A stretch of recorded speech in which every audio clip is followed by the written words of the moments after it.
Энергия тазалау барысы қалай жүреді? Энергия тазалау барысында сіздің аура қабаттарыңыз, қуат көздеріңіз, ата тегіңіз және де кармаңыз, жалпы тектен келе жатқан теріс бағдарламалар, қарғыс дуалар болса, осылардың барлығы қаралып тазаланатын болады. Ең алдымен адам клиент жазыласыз, қандай да бір мүмкін сұрағыңыз болар, мәселеңіз болар.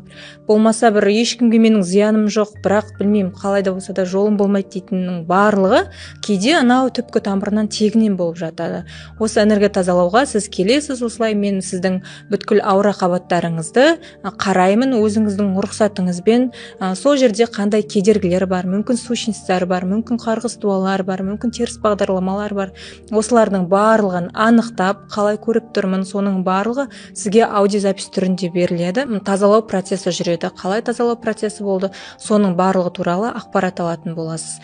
Энергия тазалаудан өткеннен кейін сіздің бойыңызда мүмкін энергия жүреді, уақыттар болады, мүмкін біреуде 28 күн, мүмкін біреуде 60 күн деген сияқты.